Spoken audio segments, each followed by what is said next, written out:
एका छोट्याशा हिरव्यागार जंगलात एक गोड बाळ पांडा राहायचा. त्याचं नाव होतं बंबू. त्याचे डोळे मोठे आणि काळे होते आणि तो नेहमी बांबूची पाने कुरतडत बसायचा. एके दिवशी सकाळी आकाश अचानक काळं झालं. जोरदार पाऊस पडू लागला. बंबूने वर पाहिलं आणि त्याचे डोळे आश्चर्याने मोठे झाले. तो पहिल्यांदाच पाऊस पाहत होता. त्याच वेळी झाडांमागून एक लहानसा बाळ हत्ती आला. छोटूची सोंड उंच करून तो पावसाचं पाणी झेलू लागला.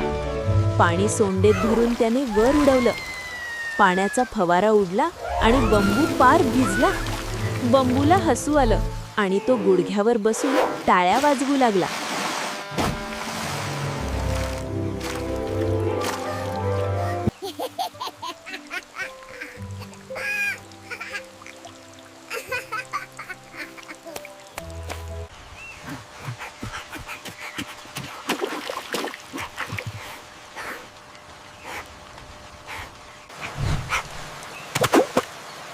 तेवढ्याच जवळच्या झुडपातून एक छोटंसं कुत्र्याचं पिल्लू बाहेर आलं.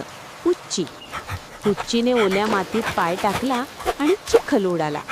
त्याला चिखलात उड्या मारायला इतकी मजा आली की तो गोल गोल फिरू लागला. त्याचे छोटे कान हवेत उडत होते आणि शेपटी सारखी हलत होती. थोड्या वेळाने तिथे एक छोटी मुलगी आली, राधा. राधाने रंगीत रेनकोट घातला होता आणि हातात पिवळी छत्री होती. तिने पाहिलं की तिचे तिन्ही मित्र पावसात मनसोक्त भिजत आहेत. राधाने छत्री बंद केली, रेनकोट काढला आणि ती पण त्यांच्यात जाऊन उड्या मारू लागली. चौघे मिळून चिखलात गोल गोल फिरले. छोटूने सोंडेने सगळ्यांना पाणी उडवलं. पुच्चीने राधाच्या पायाजवळ गोल गोल फेऱ्या मारल्या.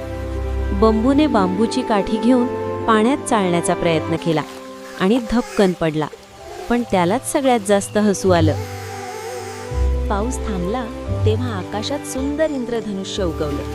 चारही मित्र एकत्र बसले आणि त्या रंगांकडे पाहत राहिले. राधाने बंबूला जवळ घेतलं. छोटूने आपली सोंड राधाच्या खांद्यावर ठेवली. पुच्ची सगळ्यांच्या मधोमध येऊन बसला. पावसात भिजण्याची भीती नको. कधी कधी भिजण्यातच सगळ्यात मोठी मजा असते आणि मजा जेव्हा मित्रांसोबत असते तेव्हा ती दुप्पट होते.